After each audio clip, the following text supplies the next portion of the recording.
Hi guys, it's Ty and welcome back to my channel. So today I wanted to go ahead and talk about a few books that I have recently read that would be considered either prequels or continuations to series that were written a few years ago, and these have came well after those have been completed. And I kind of want to give you guys my thoughts on these books and whether or not we actually needed these books so many years later. So let's go ahead and get started. So the first book that I wanted to talk about is The Ballad of Songbirds and Snakes by Suzanne Collins. And this would, I guess, be considered the prequel to the Hunger Games trilogy. And this was actually written about 10 years after the completion of the Hunger Games trilogy. So this actually came out, I want to say May of last year. And boy, did we get a lot of reactions when this came out last year. I actually bought this last year, but I didn't read it. And last year was the first time that I actually read the Hunger Games trilogy. And I read that trilogy because I was anticipating reading this because I was interested in it. But I didn't read this last year because there were so many negative reviews. And those negative reviews didn't turn me off of reading it. I just kind of wanted to read it on a clear head, and I didn't want those negative reviews to taint how I felt about the book. I just wanted to kind of go into this book with a clear head, and I wanted to make sure that any of the opinions that I had about this book, I wanted to make sure that they were my own. Now, with that being said, I did watch everybody's vlog on this book. I watched all of the rant reviews. I enjoyed my time watching all those videos last summer because they were very entertaining. But I just wanted to make sure I gave myself plenty of time to forget everything that I watched and forget all the opinions that I heard. Like I said, so I can go into it with a clear head and form my own opinion. So, I mean, at this point, we have all heard about the Hunger Games trilogy and we all know what it's about. So this is actually supposed to be the story of President Snow. His name is Coriolanus Snow. I'm not going to be saying Coriolanus when I'm talking about President Snow because we don't have time to be trying to pronounce that name. It's terrible. This is being told from Snow's perspective. And this is when he is 18 years old, and it is the start of the 10th Hunger Games. And I want to say he is about to go into university, or he's attempting to go into university. And at the 10th Hunger Games, this is the first year that they are having the mentorship program. And this is the first time that everybody is being assigned a mentor. And the whole thing with the mentor program is that whoever has the winning tribute will get this prize where they will be able to afford to go to university.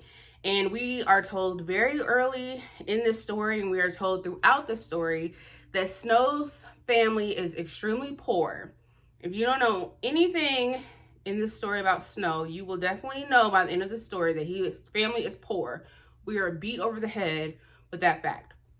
But his family is poor, and he is trying very hard to make sure that his mentor is going to make it through so that he can win this prize so that he can go to the university. So he is ultimately awarded the female tribute from District 12, which is Lucy Gray. So we are following Snow as he is trying to help his mentor, Lucy Gray, make it through the 10th Hunger Games. And a majority of this book is us following how the 10th Hunger Games is being developed, and it is much different than what we saw in the Hunger Games trilogy. So when we were introduced in the Hunger Games, I think we were at the 74th Hunger Games. So like I said, it was very different, and how the tributes were treated then is totally different from how they were treated in this story. And so we definitely got to see a lot of that. We got to see a lot of Snow and how he essentially was being turned into the person that he ended up being in the Hunger Games trilogy, and how he became the evil spirited, the evil man, the calculating man that he became in the Hunger Games. So we got to see all of that. There are things that I liked about this story, and there are some things that I did not like about this story. The things that I liked about this story are essentially the same things that I liked about the original Hunger Games trilogy. I loved anything that actually had to do with the games itself. So I like seeing how they ended up coming up with like a lot of the rules. So how they ended up coming up with having the mentors, and then how they ended up coming up with being able to send the tributes, the gifts while they were in the games, and how they were able to start betting on the tributes, and you know, the things like that. And the fighting in the arena, even though it's terrible, I just like seeing all the things that we had to do, that had anything that basically had to do with the game. I also like seeing how evil Snow was. I am one of those people that like to see how people turn evil, because we all know that people don't just wake up evil. So I like to know what gets them that way. And I think that was a lot of people's problem when this book was announced, and then we all found out that it was going to be from Snow's perspective. A lot of people were thinking that this was going to be a book trying to make us like Snow, and I don't think this book makes you like him at all. He's a terrible person through and through. He is terrible throughout this book. His relationship with Lucy Gray, there is a romance in this story between him and his tribute, which I don't understand. I've never understood a romance at all, but I'll talk about that later. I just like seeing how evil he was, and just like his relationships with like him and his tribute, and how he first started off, you know, they liked each other, and how he just flipped on her towards the end, and you just got to see that craziness in him. And then his relationship with the character by the name of Suzanne, who was also a mentor, and his whole backstory, and how, you know, Snow used him to his advantage. And it's just, and how Snow just had, he was able to just justify all of his actions no matter how bad they were. He just had a justification for everything. Like, he was not a good person at all. No matter what his reasons were for anything that he did, he was just not a good person. And I think we really got to see that in this story. And for anybody who said that this was a book that, you know, it made you like Snow, I didn't get that at all from this. Now, the things that I didn't like about the story was that this book is broken up into different parts. So it's part 1, part 2, part 3. Part 1 and 2, it read very fast because it was everything to do with the game. So we were strictly games. When we got to part 3, it had nothing to do with the games. The games were over, and I don't want to spoil anything, but basically it had nothing to do with the games, and we were just focused on Snow and what happened after the games. And I just felt like that part got really slow. And I know this book is called The Ballad of Songbirds and Snakes, but there's a lot of singing in this book, and you get that in the third part, and I just did not like that. It was to the point where I was skipping through a lot of that. It just kind of like took you out of the story. We could do without a lot of the songs. We didn't need that.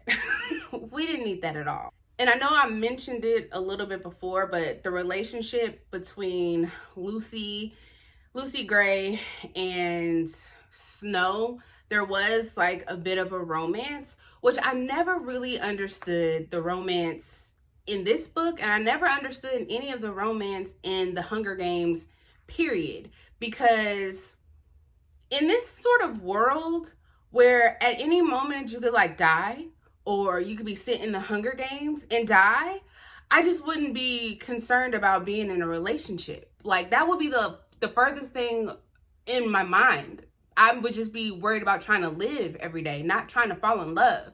So I just, like, relationships, who has time for that in this sort of world? I I don't understand it. But yeah, there's romance in there. So if you are someone who likes romance in your books, there's a little bit of that in here. So I didn't care for that. I see why I guess we kind of needed it. It actually shows you what type of person he is, but it just did not make sense to me whatsoever. But like I said, it was one of the things that I didn't like. Another thing that I just didn't like, and again, this is just my preference because of what I like so much about the original trilogy, was I really wish that we could have gotten the perspective of Lucy Gray at some points. Like maybe we could have gotten a dual perspective between Snow and Lucy Gray so that we could have actually seen what it was like in the Hunger Games, especially because it was the 10th Hunger Games. It was so early on. It was so new that it would have been really interesting to see what they were going through in those games. And if you guys haven't read this, and it was like brutal, like what they were going through, so much more so than what you see in the original trilogy, that I would have loved to see what they were experiencing there. And I think that would have made this book even more interesting. So I wish that we would have got something like that instead of just kind of seeing it through Snow's perspective and not really knowing what's going on actually in the games. I feel like that would have added so much more to the story. So all in all, for a majority of the book, I did enjoy it for what it was. I ended up giving this a 4 stars. I would have given it a 5 if part 3 wasn't so slow and dragged on, if we didn't have so many freaking songs in this book. I actually would have rated this at 5 stars. It wasn't as bad as all of those negative reviews that I saw last year. I didn't think it was that bad. Do I think we needed this so many years later? No. I think the original trilogy was fine as it was. Now, what I would have probably liked to see, I mean, if this author really felt like she needed to do something with this series, was maybe like give us like little novellas, like this is what happened at the 10th Hunger Games, and then this is what it was in the 20th Hunger Games, and this is what it was at the 30th Hunger Games. I think something like that would have been cool, like little short novellas and how the games progressed throughout the years, and we actually got to see people from the games, like different characters from the games. I thought something like that would have been cool if you just wanted to keep us up to date with the games, but I don't think we needed this chunky book from, you know, Snow's perspective. I don't necessarily think we needed this. Would I recommend it? Yeah. I mean, I'd say if you're like on the fence about it, or you're hesitant to read it because everyone gave it such bad reviews, I would say give it a shot. I enjoyed it for what it was. It wasn't perfect by any means. Even though I don't think we needed it, I would say if you're interested in it, go ahead and read it. You might enjoy it. I mean, I liked it for what it was. So, yeah. So the next book that I want to talk about is Vengeful by Ve Schwab. And so this is the second book in the Villains series. I don't know if this is going to be like a trilogy, a series. I don't know. I don't think anybody knows what this is going to be because nobody knew.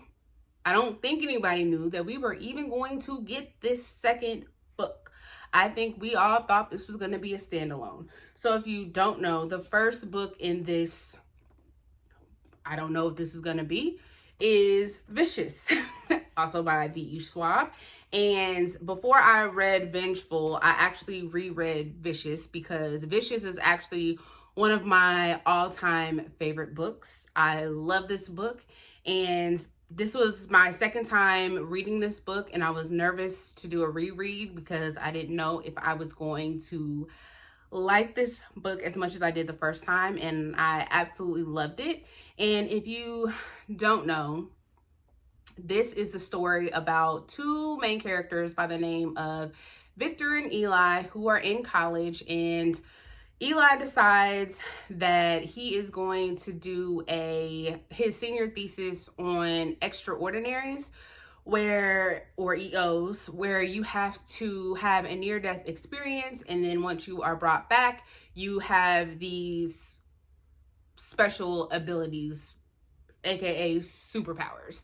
And there is a situation that happens between the two guys where Victor ends up in jail, and then 10 years later, Victor gets out of jail, and throughout this story, he is trying to find Eli and get his revenge. And the story is told through their alternating perspectives. It's told through different timelines between when they were in college and present day.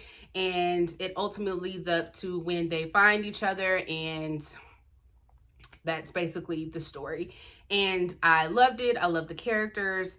My favorite character from Vicious is actually Victor. I loved everything about the story. It actually ended very well.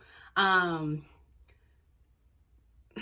guess how it ended, you could make a sequel to it. Do I think it needed a sequel? No. But we got one, and it came about 5 years later. And so again, that's when we got Vengeful. And so in Vengeful, we are following primarily a new set of characters, and one of the main new characters that we are following is Marcella Riggins, who is trying to get revenge on her husband, who we find out very early in the story, who has cheated on her, and they get into this argument that was bad enough that he leaves her for dead, hence her near-death experience, which turns her into an EO. Then she is trying to make this, I guess, superhero ragtag team, and the story kind of takes off from there. So we're following a new group of EOs. We're following characters from Vicious, and we're getting all of that in this story. I did not really care for this. It took a while for me to get into this story. I want to say it took about 100 pages for me to actually get into this story and care about anybody or any of the characters. One of the things that I really liked in Vicious, not only the characters, but I thought it was pretty cool how she did like the timeline and how we were switching back and forth between when the characters were in college versus the present day. And nothing ever got confusing in that story whatsoever. This story, because we had so many characters and the timelines went so far back and then jumped so far forward, it got confusing to me. I even wrote it down in my notes. So there was a point in time where in this story, I kid you guys not, we had about 9 perspectives. Not all of those 9 were like big perspectives in here. They might have been like little snippets, but there were 9 in here. That's crazy. 9. And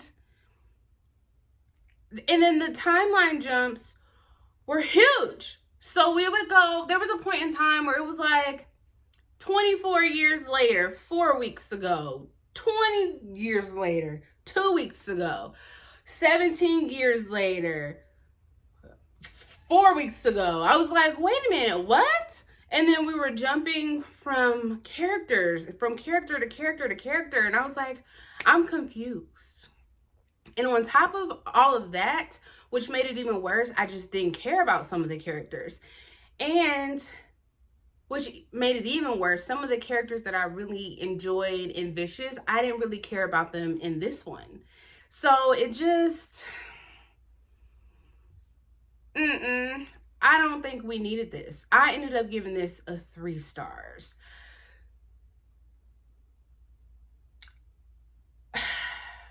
So I like the world, and I like characters that have superpowers. I'm here for that. And again, the same thing that I said with the Ballad of Songbirds and Snakes. I like it when we get stories about villains and we learn why they are evil and we get their backstories. Like, I like that. But there was just too much. I feel like there was too much going on. And by the end of it, I liked the ending of this, kind of, sort of. Like, when everything came together.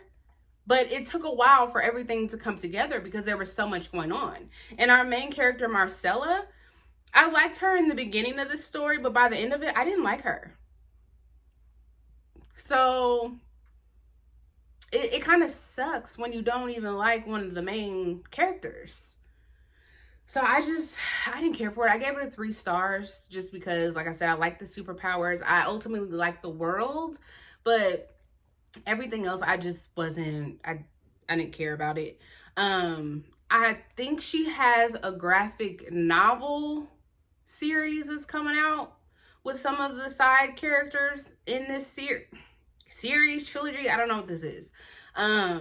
So that's coming out, which I might pick up. I don't know.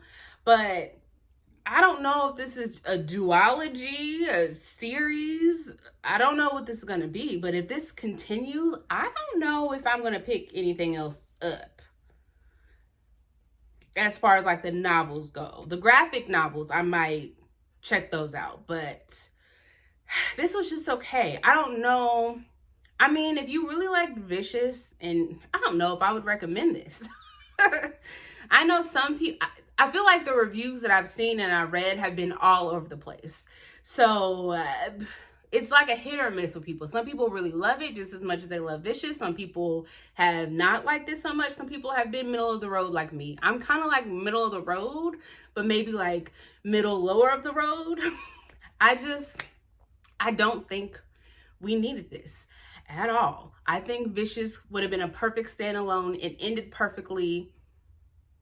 It was very satisfying. This was just, we didn't need it. So the last book that I want to talk about is Rebel by Marie Lu, which is technically the 4th book in the Legend series by Marie Lu. This book actually came about 6 years later after the original trilogy was completed. And if you don't know, the Legend Trilogy was popular, obviously, years ago. And that was another series that I read for the first time last year. And I really enjoyed it. Again, I read it in anticipation for this one, which I didn't really see too many people like talk about it on BookTube. I did read a few of the reviews on Goodreads, which was kind of like mixed.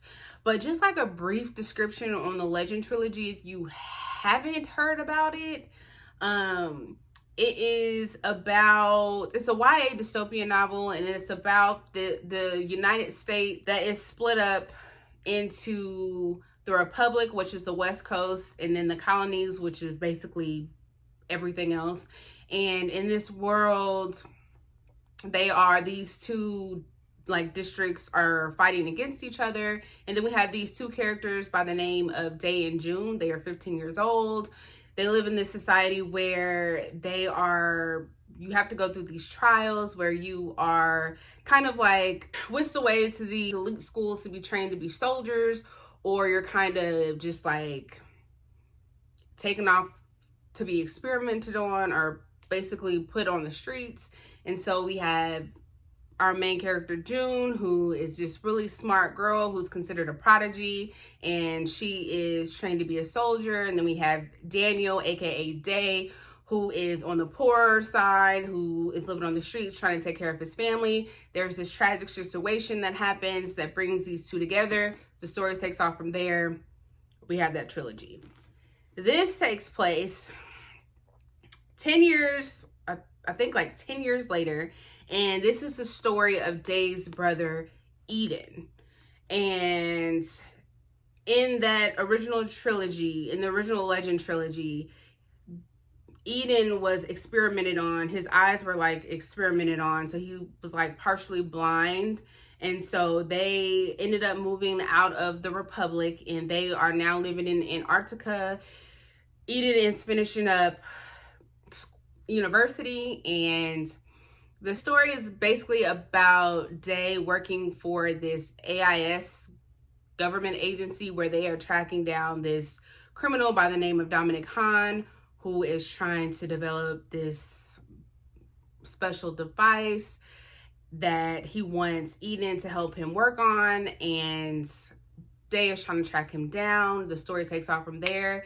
Basically, this was the most boring story I have ever read. That was probably a terrible synopsis, but that is the best that I can do for you guys, because this was awful. I loved the Legend Trilogy, and I think majority of the reviews that I saw for the Legend Trilogy, everybody who has read that trilogy loved it. This wasn't it. I listened to this one on an audiobook. It was so boring. There were so many times where I just zoned out while I was listening to it, and it was boring. Oh my gosh, the story was boring. The story kind of came out of nowhere, because if you read the Legend Trilogy and then you hear what the story is in this book, it just feels like it came out of nowhere. Like, it's just kind of like, what? I don't know. You just kind of have to read it to figure it out. But it was like a random plot line. And then to get this book from Day's brother was kind of random. That wasn't really needed. But the funny thing is, even though I feel like getting the story from Day's brother wasn't needed, it's told from Day's perspective and his brother's perspective. His brother's perspective was more interesting than Day's perspective. So we're going to just jump into what I liked and what I didn't like. So what I liked about this story was the relationship between the brothers. If there's anything you guys know from any of the reviews that I've done on my channel, I love anything that has to do with like sibling relationships. Again, I would say it just because of how close I am with my sister. I love anything that has to do with like brothers that are close to each other, sisters that are close to each other. I love that. So just reading about their relationship and how they're trying to navigate their relationship, I like that in this story. It also talks about how they're both dealing with the trauma of what they went through in the Republic. I don't want to spoil anything for that trilogy, even though it's been out forever. I still think that's one of those trilogies that if you haven't read it, you need to read it, because I really enjoyed it. But they were dealing with so much, and the things that they were dealing with were heavy. And at points of reading that original trilogy, I had to remember that they were so young. They were like 15 when everything was happening to them over there. So you had Day, who, had to witness like his family members being killed right in front of him. He was having to live out on the streets. He was taking care of strangers that he didn't know. He was dealing with a sickness of his own. He was having to, take care of his family. He was dealing with a whole bunch of stuff that 15-year-olds shouldn't have to deal with. And then we have his young brother, who is kind of dealing with the same thing. They're really poor. He's having to deal with the loss of his family. He's being experimented on. He's half blind. Like, they have a lot of stuff that they have to deal with. And in this story, we are kind of seeing them slowly work through that. So I appreciated what we got about that in the story. Now, what I didn't like, I already said it. The story was boring. There's nothing else I can say about that besides the story was just boring. And one of the things that I really liked in the original trilogy was Day and June's relationship. And June is in the story, and how it ended in the original trilogy, I mean, it wasn't a perfect relationship ending, which was fine. I'm all for that. Everything doesn't end perfectly.